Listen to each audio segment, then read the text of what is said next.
Hello and welcome to City Beef, where each episode, me and Frank, you can't stop my laughing already. We pit two UK. Just the energy is so different. I know. How we talk. I know. We were so sad about 20 seconds ago. Right, where Tears of a each week clown. we pit two. We pit two UK cities against each other, dig deep into their metaphysical bumholes to find quirkiness about them to ultimately see which one comes out on top. But this week we're doing Sunderland versus Wolverhampton. Wolverhampton, all right, mate. Who from Wolverhampton? Where are you from? Can you do your best Sunderland voice, please? Go on, do it. Bloody Sunderland. Oh yeah, sorry. It's fucking Sunderland, isn't it? Sunderland, Oh, so bad. Oh, you've fallen under Oh, pressure. it's bloody Sunderland. Okay, Have you that's got good. a little description? Have you got a little description of the place? Of the place? place? generated for you? Not really. And also, my notes this week are shockingly all over the place. So I don't think I should be sprung anything upon me because I will fall. Oh. So don't you dare ad lib because I will fall. Okay. All right. We'll stick to the script. No, it's all right. Let me just quickly check. Well, what do you have? Well, I've got one. Yeah, go on then. Sunderland, a proud coastal city in north-east England, known for its rich shipbuildings and mining heritage, passionate community spirit, and beautiful beaches. Oh, and unemployment and poverty. That's right. On the end. Well, common theme on ChatGPT. I could give you a big one for Wolverhampton. Lots of people went there. I went to uni in Aberystwyth in West Wales. Sorry, I don't know. This is your tight. So feedback is we need to make these shorter, and your tight little sentence to describe Wolverhampton is right. Well, it all started when I went to uni. Right. Okay. Sit down.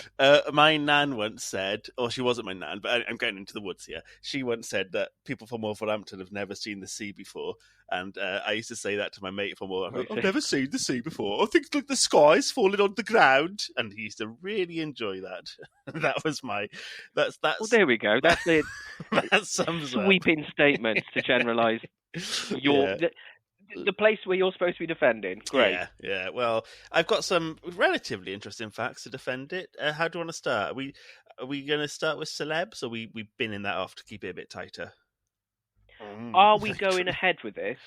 Are we going ahead with this or not? Because you threw your toys out the pram a couple of weeks ago and said that you were never recording me again. Depends. It depends on how you act and behave, if I'm honest. Which, for a moment, unprofessionally is how I behave. Yeah, you released it without discussing it with me. Didn't check if I was happy with the edit. We did a one episode, which normally, when I do Tales for Wales, we did a year of like making sure we are happy with it. And I thought, actually, you're a bunch of boffins. And Jack are boffins. I did think afterwards. I was like, oh man, I feel bad because Jake was really upbeat and excited for it, and I've kind of just like scolded him. And then I heard you annoyed somebody else very quickly, and I was like, no, right, he is a prick. I'm justified, and he's a nightmare. So Central Club podcast arranging a party with him, and I just put a video out without actually discussing anything with him. So it's the exact same days apart. Literally the exact same hostility. Yeah. Yeah. So, and I was just sat there, very proud of myself. Yeah. So, another one I've annoyed. Yeah. So, and I'm like, we can absolutely still do this if we do it in tandem, and we have a quiet second to think about it. But you released it on like a Thursday night, didn't tell me, and I just saw it on Instagram. It's never great when you find out something. Oh, I didn't even message him. Didn't even tell me. Yeah. Instagram was. I was like, oh, brill. Someone else told me actually. Someone else was like, oh, I didn't know you were doing this. I was like, how the fuck do you know? And they were like, oh, you just put a post up. I just put a post up on Insta. I was like, oh, good, cool. I love being in a partnership. It's really good when you get sprung on. But they're well, there you go. Yeah, so we're releasing this. Central Sea, go on, what about it? I was just going to say, it's nice that I've got another person who I can confide in. The nightmare of working with Jacob Anos for me, I can at least start a little committee. And I'm pretty sure you pissed off somebody else from Swansea, so I'm sure there's a few people on the list of annoyed. There aren't many cities that I haven't annoyed someone. Yeah. So let's do that by doing some stereotypes of Sunderland and Wolverhampton. Come on, let's get going. Yeah, fine. Right, let's bloody get going. Right, so you won last week, so flip a coin, who goes first? Yeah, go on then. I've got a coin here. Yeah. What do you want it to be? Well, you haven't got a coin. So... Oh, no, go on, listen, it's there. Can you hear it? Yeah, dink. I'll go Tales for Wales. Okay, it was heads. Yeah. Right, so you go was. first. History and legends. So we're going to do history and legends, crime and chaos. I have got famous person. All right, cool. I got a famous person. But they're all very narrow. Yeah, and also, is that really interesting? I think we've got to figure out. We're still learning what this podcast is, and I think if we just say, Kenneth Branagh isn't really that interesting to say. So No. Oh, well, there you go. I'm going to win famous people then. Carry on. Right. Well, you go first with history and legends. All right, okay. So if we start with a little bit of history, this is genuine history. So Wolverhampton, right? There's a place in 1910. There was a battle called the Battle of Woden'sfield, and Woden's being like a Viking god, was the site of a huge battle between the English and the Vikings who were raiding. The Vikings had invaded Midlands and were trying to push deeper into Mercian territory. And the allied forces of Mercia and Wessex, who weren't always great friends, they were often kind of at war with each other, but they united under Alfred the Great, and they intercepted near modern day a place called Wednesday Village, and the Anglo-Saxons like fucking annihilated them, like so much so that they said that the soil was so rich with iron from blood that you could grow incredible stuff there. And the chroniclers kept saying it's like the worst defeat the Vikings ever suffered in England, and it was in the Midlands, right? And the victory helped secure Mercia and paved the way for later unification of England under Edward the Elder, all thanks to this big battle. And there's places are named around there like Wednesday Field and Woden Road, so they're still named after this ancient pagan past. And some local folklore. You've done a deep dive, haven't you? Carry on. Yeah, well, this is it. History's in my blood. Some local folklore claims the battle site is still haunted by the whispering dead on misty mornings. So lots of dog walkers and stuff always say there's some creepy chilling stuff around there. Oh, I'm a dirty Viking. Why dog? Hang on, what about just casual walkers? No, only why have they got to have a dog? Because dogs can see ghosts. Fucking hell. Oh yeah. Sorry. And then the name itself, so Wolverhampton, was named after Lady Wolfram, who in 985 was granted lands because she was a proper legend, and it named after a church for her.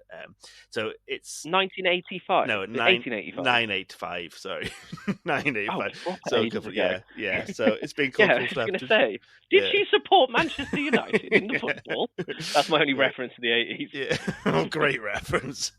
Cheers, mate. All right, so that was a quick pit stop of history for Wolverhampton, right? What's yours? Perfect. Well, I'm going to put it against Spotty Muldoon.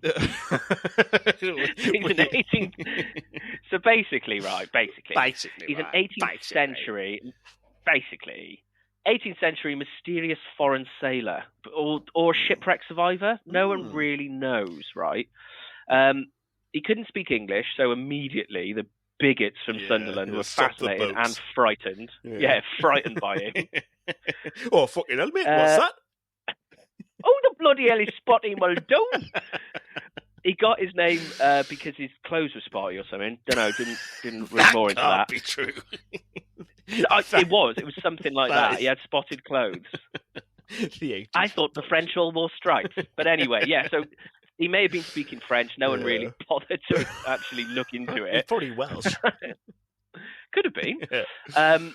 So there is a cave, Spotty's Cave, and you can go there to this day. It's closed off, but it's on the seafront at Roker, which I've got to note it says near Sunderland. Oh, no. But I'm still counting it as Sunderland. Falling apart at the seams already. It's falling apart. When the cave was explored, they found bones, which people think may have been Spotty. No, they didn't. But I thought you meant the bones were spotty. It's in like there was spots on the bones and his colours run deep. No, all right. The bones were found. Yeah. If you're going to stumble across it through English language. He now haunts the cliffs these days. I love how quick you get through this. Well, you went deep dive really fast. I'm talking about some French man that everyone was racist towards. And end it here. There's no evidence he ever existed. The end. Brilliant. Wow. These are really interesting tidbits you're telling me about. So there's a French bloke who may or may not have been spotty and may or may not even existed. Whoa. Yeah. That's but he's got a cave. Okay. Yeah, so basically they couldn't right. speak the same language as him, and they made him live in a cave. Oh, cool. The end. The end. So I'm having that. Yeah, okay, interesting. You can I'm have. having that. Okay. And what's the next one? His name's Spotty Muldoon, for God's sake. Also, and I think that is something I've heard in like the cultural zeitgeist. I've heard that word before. Spotty Muldoon. I have heard. Really? Yeah, I definitely have heard that. So, but I didn't know what it was. And to be honest, I still don't know what it is. But at least now I know it could be a Frenchman. But well done. That was very, very interesting. It definitely never existed. Never existed. What's the next on this? On the head for head? Can we do myth or legend? No, that was histories and legends. Oh yeah, okay. I remember the format.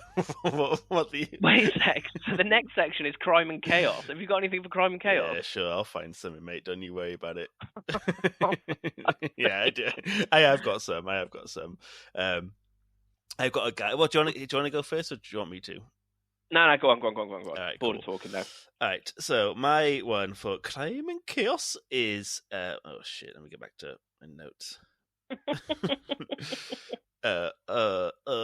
Right, my one is a infamous criminal associated with Wolverhampton is Jonathan Wild, and he was born in 1682 or 1683, and he was notorious for being a thief taker turned crime lord in London, and he ran like a network of thieves whilst posing as a crime fighter. So he's a fucking like.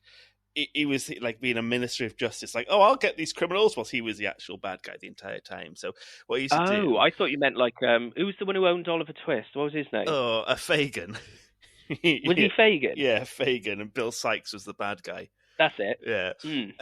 Yeah. So this guy, Wild's method, he used to organise thefts via his criminal under network, whatever it's called, he had his routes and his county lines, and he'd organise all these crimes, and then he'd recover lots of the stolen goods and then sell them back to people for a fee.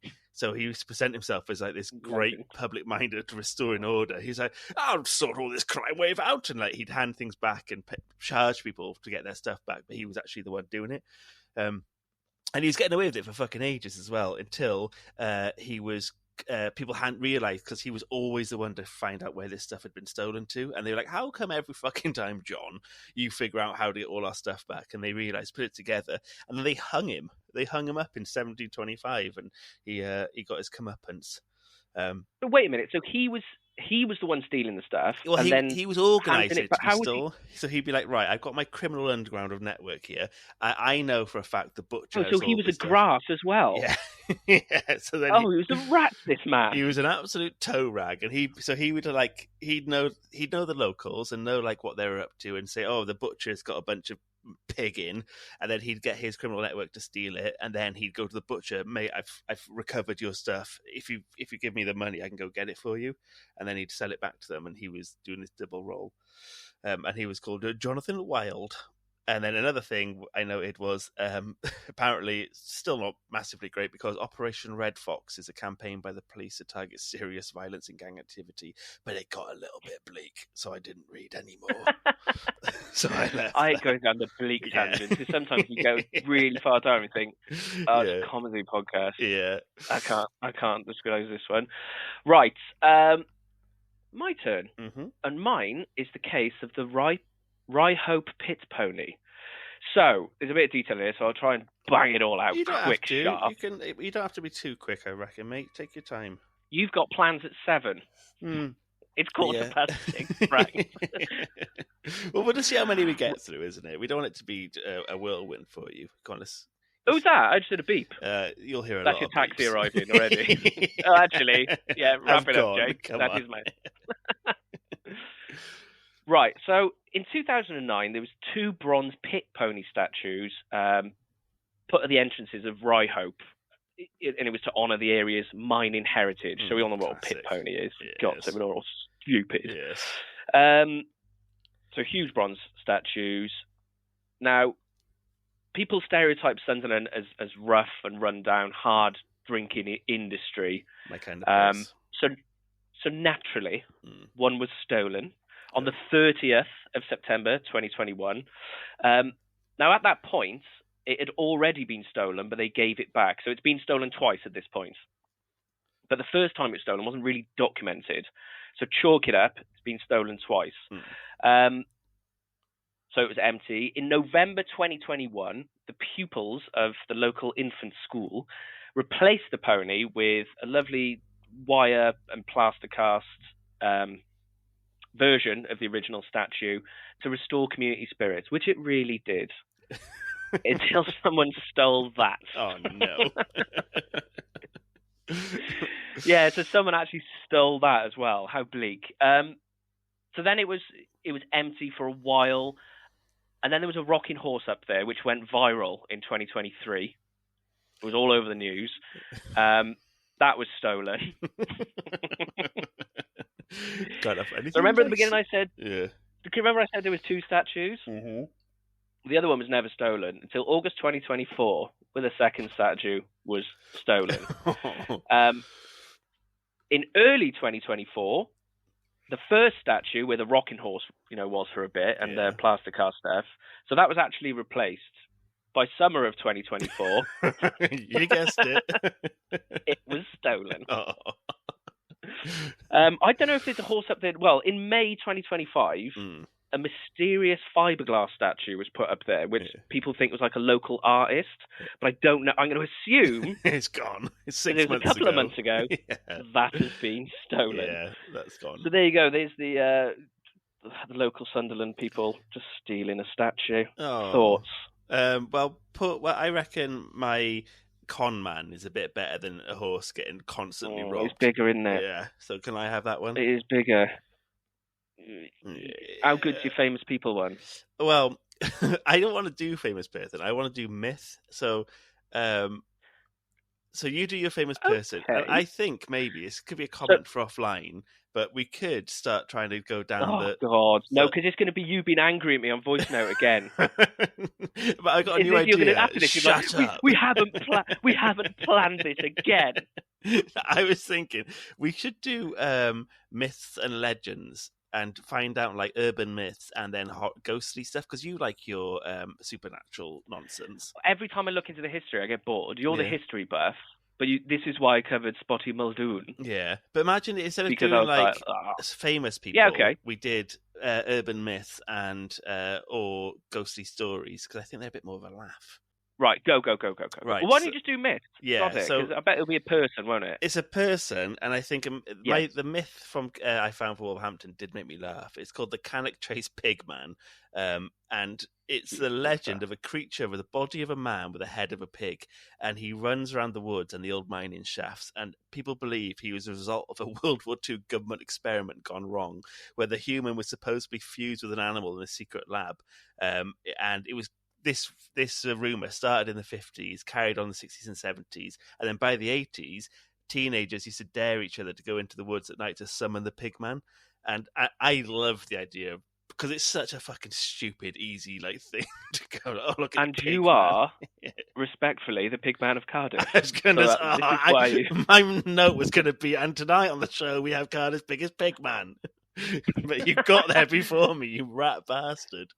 So yeah, it's a very quick one, but the Cannock Chase Pigman is one of my favourite. I heard some other ones about some other ghostly ghouls, like Lady in the Window, who's Wolverhampton's eternal bride, but I just love the simplicity of Pigman running around the Well, you forest. can't put that against my famous person, because that means you've beaten me, because that's way better than mine. Mary Ann Cotton.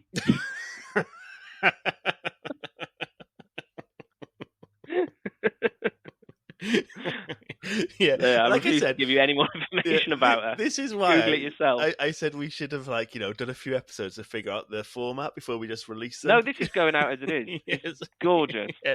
So right, well I'm right. Okay, yeah. okay, right. Right. Everyone sit down. Mary Ann Cotton.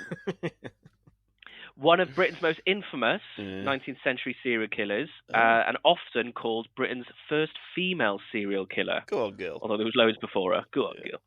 Really fit. Actually, there's no evidence of that. So she suspected victims, 3 of her husbands, a lover, her mother, and 11 of her children and stepchildren. Jesus. I know. She often collected life insurance payouts after the death of, obviously, the husbands and children. Which is one of the reasons they investigated her. She was hung badly in 1873. The rope was too short or something. And she now haunts the Ship pub The shit pub or the ship pub? The ship pub in Sunderland. The end.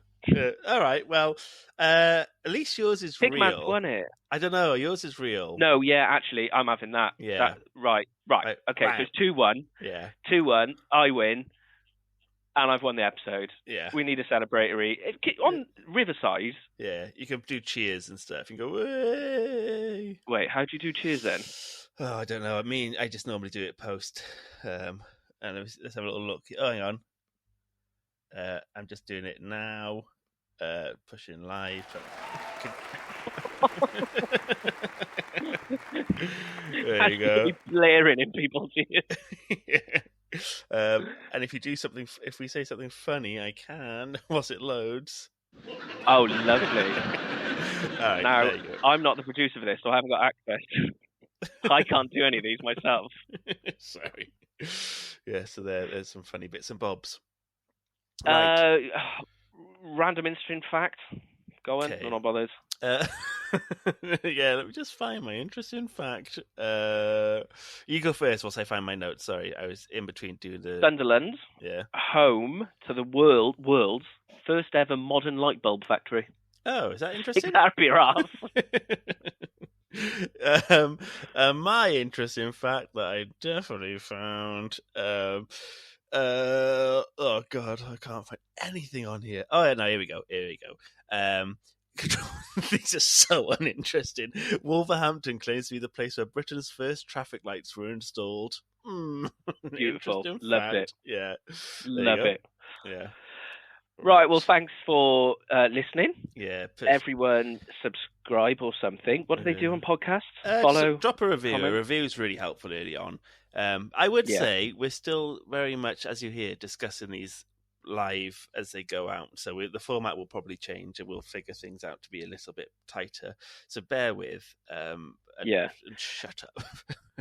And we're recording the next episode in about 30 seconds. Yeah. So hopefully it would have cleaned up by then. Yes. Next week we're doing Durham versus York. Yes, we are. There you go. There's a little teaser.